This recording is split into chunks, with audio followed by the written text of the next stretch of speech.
जी, break के बाद programme में दोबारा खुशामदीद। राना मोहम्मद अरशद साहब, मलिक शफकत अवान साहब और अली अशरफ रत्ता साहब हमारे साथ मौजूद हैं। मलिक शफकत अवान साहब, जो मेरे पास आखिरी इंफॉर्मेशन थी उसके मुताबिक अली अमीन गंडापुर साहब का काफिला हसन अब्दाल गालिबन क्रॉस कर रहा है या कर चुका होगा अब तक। क्या डी चौक पहुंचकर तकारीर करने के बाद ही इख्तिताम पजीर होगा ये एहतजाज, इसको कॉल ऑफ किया जाएगा या पिछली बार की तरह फिर वापसी का रास्ता अपनाएंगे अली अमीन गंडापुर साहब? एक तो मैं राना साहब ने हमें दहशतगर्द कहा है, ये चोर डाकू लुटेरे मुल्क को खा गए हैं, इनको शर्म नहीं आती, एक पॉलिटिकल सियासी जमात के लोगों को दहशतगर्द कहते हैं। डाकू तो आप हैं, पनामा तो लूट के तो शर्म इनको नहीं आती, पूरा मुल्क खा गए हैं ये, इनका लीडर, ये गंदे लोग पूरा मुल्क खा गए हैं ये, और इनकी जायदादें तो देखे मुल्क से बाहर। राना साहब मेरा ख्याल है इस तरह आवाज पूरा मुल्क खा गए हैं, आवाज की समझ नहीं आएगी। अपनी बारी पर इनके पास कोई और वजह, मुझे बोलने दे, मेरा टाइम। राना साहब मैं मलिक साहब एक मिनट जरा। राना साहब इस तरह ना आपकी बात की समझ आएगी, ना आपकी बात की समझ आएगी, ना मलिक शफकत अवान साहब की बात की समझ आएगी। मेरा ख्याल है कि दोनों बड़े मेच्योर लोग हैं। मेरा ख्याल है कि अपनी बारी पर बात करें। राना साहब मैं पहले शफकत साहब से जवाब देता हूं, फिर मैं आपके पास आता हूं, आपको भी पूरा मौका देता हूं जवाब के लिए। मैं तो कह रहा हूं कि इन चोरों डाकू लुटेरों को हमें दहशतगर्द कहने का कोई जवाब नहीं है, ठीक है। और दूसरी बात ये जो आप पूछ रहे हैं कि जब काफिला आ जाएगा डी चौक पर तो अगला फैसला इमरान खान साहब करेंगे कि यहाँ पे धरना देना है या इस काफिले ने वापस जाना है। नहीं, अभी तो आप खान साहब से मशवरा नहीं कर सकते ना इस सिचुएशन पे। एज ऑफ नाउ जब आपका काफिला रास्ते में है, अली अमीन गंडापुर साहब रिपोर्टेडली कुरान और वो कस्में खाते रहे हैं और कुरान पाक के हवाले देकर जो है वो बातें करते रहे हैं कि नहीं जी इस मर्तबा मैंने हर सूरत डी चौक पहुंचना है, जो कल कुछ लोगों ने रिपोर्ट किया। मेरा सवाल बुनियादी तौर पर यह कि आज ये जो एहतजाज है आपका, इसको कॉल ऑफ आप किसी भी वक्त वैसे भी कर सकते हैं अदरवाइज, या डी चौक पहुंचने के बाद ही होगा ये? खान साहब ने उनको 6 तारीख तक का टाइम दिया है, आज नहीं पहुंचे, कल पहुंचे, परसों पहुंचे। अच्छा। जब भी पहुंचना है डी चौक पहुंचना है, पहली बात। और नई डायरेक्शन का वो इंतजार करेंगे, जो खान साहब नया हुक्म देंगे उसके मुताबिक वो फॉलो करेंगे। तो इसका मतलब है कि कल का जो लाहौर का जलसा है वो भी फिर अकॉर्डिंगली लिंगर ऑन होगा या वो एज पर प्लान आप लोग करेंगे? वो एज पर प्लान होगा। जनूबी पंजाब से और सेंट्रल पंजाब से यहाँ पर हमने किसी को नहीं बुलाया, वो लोग वहां पे करेंगे और इधर के लोग यहाँ पे करेंगे। और इनको बता दें राना साहब को कि केपी जो है वो पाकिस्तान का हिस्सा है, अगर वहां के लोग यहाँ पे एहतजाज पे आ जाए तो खुदारा उनको पाकिस्तानी माने। मैं राणा साहब से पूछता भी हूँ। मलिक साहब मुझे लाहौर के हवाले से थोड़ा सा मजीद क्लियर करिएगा, आप लोगों का लाहौर में बुनियादी तौर पर कल का प्लान है क्या? जिस तरह इस्लामाबाद में आप लोगों ने एहतजाज का कहा था, एहतजाज होगा या लाहौर में कुछ जलसे का मंसूबा है आपका? लाहौर भी एहतजाज है मीनार पाकिस्तान पर, और डी चौक पर भी एहतजाज है। यानी जलसा नहीं होगा, एहतजाज होगा, वहां पर तकारीर होंगी और उधर से कॉल ऑफ कर देंगे? जी। डी चौक का जो मामला है ये फर्दर डायरेक्शन तो अब खान साहब देंगे कि क्या करना है, लेकिन खान साहब ने कहा है कि आज ना पहुंचे, कल पहुंचे, परसों पहुंचे, 5 दिन लग जाएं, डी चौक पर पहुंचना है आप लोगों। यानी आप लोग इस एहतजाज को धरने में भी कन्वर्ट कर सकते हैं? जी हो सकता है, मुझे तो लग रहा है ऐसा। नहीं तो मलिक साहब हमने देखा कि जब आपका पिछला एहतजाज था उस दौरान चाइनीज प्रेसिडेंट ने पाकिस्तान आना था, आपके धरने की वजह से चाइनीज प्रेसिडेंट का दौरा वो मुलतवी हुआ और पाकिस्तान में जो एक बड़ी इन्वेस्टमेंट आनी थी वो लेट आई। अभी SU समिट है पाकिस्तान के अंदर, इस्लामाबाद में होने जा रही है, फिर कुछ सऊदी इन्वेस्टर्स पाकिस्तान में आ रहे हैं, इकोनॉमिक हालात हमारे आपके सामने हैं। ऐसे में अगर एक बड़ी सियासी जमात जो एक सूबे में हुक्मरान है, जिसके वफाक में बड़े नंबर्स में पार्लियामेंटेरियंस मौजूद हैं, वो धरना देगी तो किस तरीके से मामला आगे चल सकेंगे? सर हमने इनको कहा है कि ये गैर कानूनी मार्शल लाई जो अमेंडमेंट है इसको आप रोक लें और धरने को हम मौखर कर देते हैं और एहतजाज को।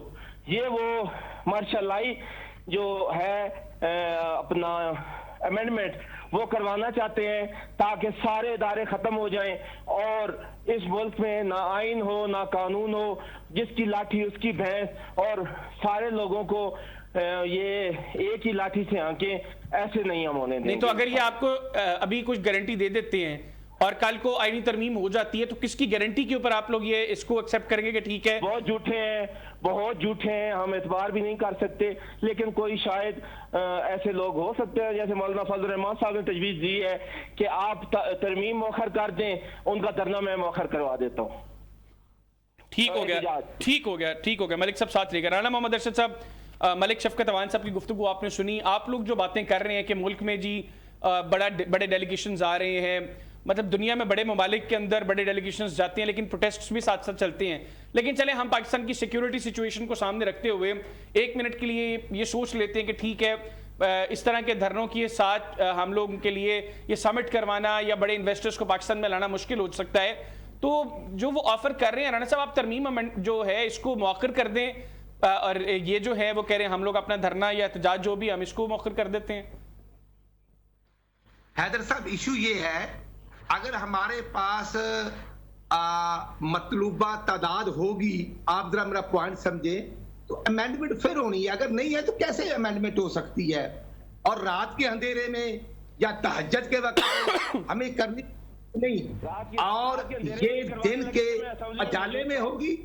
और अगर मतलूबा तादाद वाले दिन रात 11 बजे करवाने लगे थे और परेशानी जरूरत क्या है? जी शफकत साहब, मैं राणा साहब को कंप्लीट कर लें। फर्क ये है कि जब इंटीरियर मिनिस्टर के साथ गंडापुरी साहब मुज़ाकरात की मीटिंगें करते रहे हैं और अब भी रात को बैठ के करते हैं, तो कल उन्होंने राब्ता किया चीफ मिनिस्टर खैबर पख्तूनख्वा से, और वो हुकूमत में अगर हैं और चीफ मिनिस्टर अपने आप को चीफ मिनिस्टर समझते हैं, तो फिर उनको इंटीरियर मिनिस्टर के साथ डायलॉग थे कि ये मलेशियन प्राइम मिनिस्टर हैं, ये शंघाई कॉन्फ्रेंस है, ये आप 2 दिन 10 दिन जो है उसके बाद आप कर लें। हैदर रियाज साहब, हमने पहले भी इस्लामाबाद परमिशन दी और लाहौर भी दी, और अभी हफ्ता 10 दिन हुए हैं, किसने रोका? ये आया गंडापुरी साहब। लेकिन राणा साहब मसला यहाँ पर ये है ना, यहाँ पर मसला राणा साहब ये दिखाई दे रहा है कि उनको ये लग रहा है कि जैसे ही आपके नंबर्स पूरे होंगे, आप ना दिन देखेंगे ना रात, आप फौरी तौर पर इस अमेंडमेंट की तरफ जाएंगे। बिल्कुल हम दिन भी नहीं देखेंगे, हम रात भी नहीं देखेंगे, हम अवाम के वसीतर मफादात के लिए, हम आइन की बालादस्ती के लिए, हम आइनी अदालतें बनाना चाहते हैं, और हर पाकिस्तानी वुकला, आम बरादरी, मजदूर, किसान सब इस हक में हैं। तो राणा साहब यही तो बेसिकली उनका मुद्दा है, यही तो उनका मुद्दा है कि आप ये तरमीम को 10-12 दिन आगे कर दें। 15 साल से रुके हुए हैं, उन मुकदमात का हल होना चाहिए हैदर रियाज खान साहब। तो राणा साहब अगर वो 10-15 दिन के बाद हो जाएगा तो उसमें कोई मसला है? नहीं, तो मसला ना बाद में है ना पहले है। तो मुझे ये बताएं कि खैबर पख्तूनख्वा में सब कुछ ओके हो गया? वहां लॉ एंड ऑर्डर की सिचुएशन जिस हद तक खराब है कि मगरिब के बाद पुलिस छुप जाती है, गवर्नमेंट नाम की चीज नहीं, वहां हेल्थ एजुकेशन में, लॉ एंड ऑर्डर में।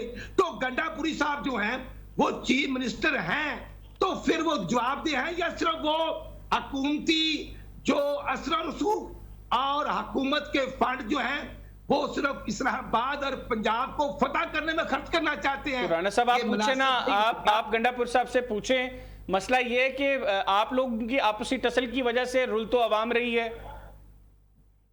बिल्कुल, मेरे कजन की आज शादी है, मेरे खानदान से कोई जा नहीं सका, शादी में शरीक नहीं हो सका, सड़कें बंद थी।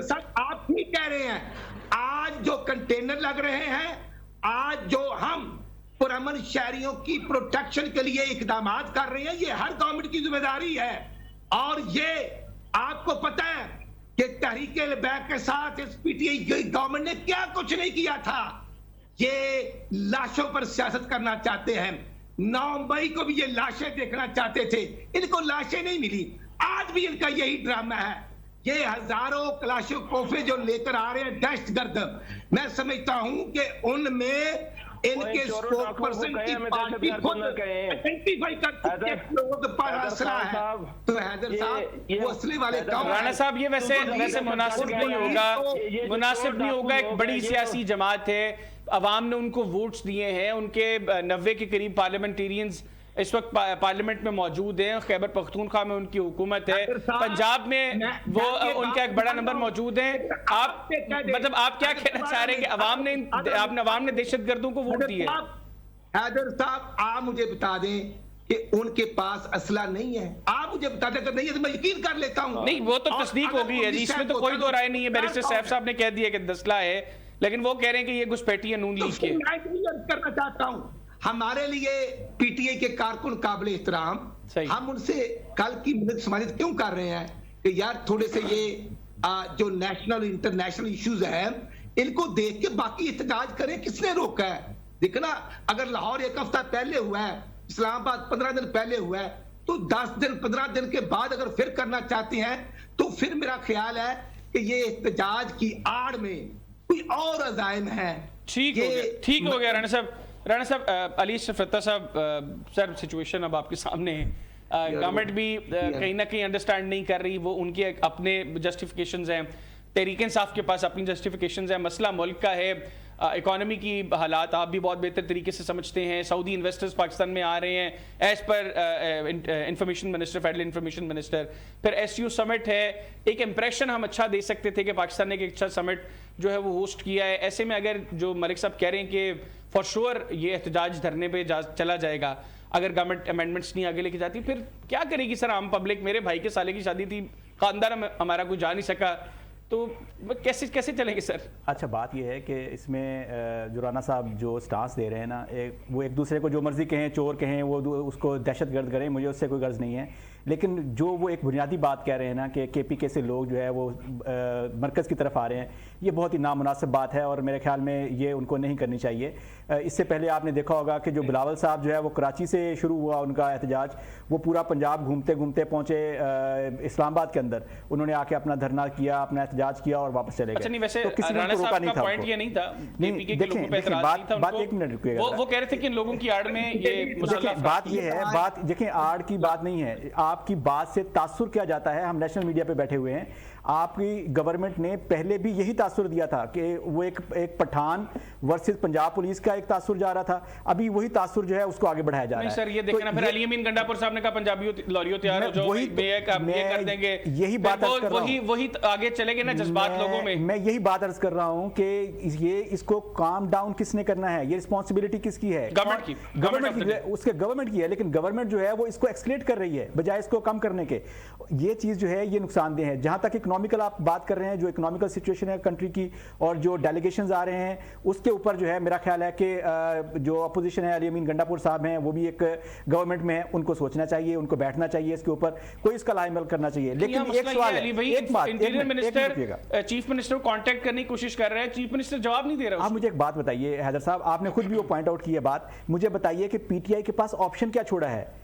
आप उनके साथ निगोशिएट कर नहीं रहे, आप उनके साथ बैठ नहीं रहे, आप उनको आप जो है उनको अदालतों से जो है वो आपके सामने है, अदालतों में एक एक्सटेंशन की प्यास जो है वो बढ़ती जा रही है, तो उस चीज की वजह से आप उनके पास ऑप्शन नहीं छोड़ेंगे तो वो डेफिनेटली वो बाहर निकलेंगे, और ये पहले भी उनका स्टाइल भी रहा है। तो गवर्नमेंट को थोड़ा सा आप समझते हैं कि ये टाइमिंग मुनासिब है? मुनासिब देखिए, टाइम तो 25 अक्टूबर जो है वो एक समझ लें कि हॉट डेट है, ठीक है, वो जब तक वो उसको रिजॉल्व नहीं करते हैं उस वक्त तक दोनों पार्टियों के लिए जो है वो विन-विन सिचुएशन समझ, यानी अक्टूबर का आखिरी हफ्ता जो है तब तक हालात नॉर्मलाइज होने के चांसेस नहीं है। ऑब्वियसली 25 अक्टूबर तक कोई चीज नॉर्मलाइज नहीं। मुझे ब्रेक की तरफ जाना है, ब्रेक पर जाने से पहले ये बता दें कि आपको लगता है कि कोई एक साइड सरेंडर करेगी या आखिरी हद तक की कोशिश करेंगे? मेरा ख्याल है कि ये चीज़ें अगर गवर्नमेंट थोड़ा सा इसको नॉर्मलाइज करे, जैसे आपने इनको सोल्यूशन दिया है कि आप इसकी जो तरमीम लेके आना चाहते हैं वो थोड़ा सा उसको एक्सटेंड कर लें, जैसे PTI भी कह रही है, तो मेरे ख्याल में एक मुनासिब बात है। आप इसको 25 अक्टूबर के बाद ले जाएं तो सारी चीजें ऑटोमेटिकली नॉर्मलाइज हो जाएंगी। देखें ना, आपने PTI का वर्जन कितने आराम से आगे रख दिया, आपने कह दिया आपका मेरे सॉल्यूशन को गवर्नमेंट मान ले, आपका भी है, गवर्नमेंट के अपने एक्सक्यूजेस हैं, गवर्नमेंट की अपनी जस्टिफिकेशन,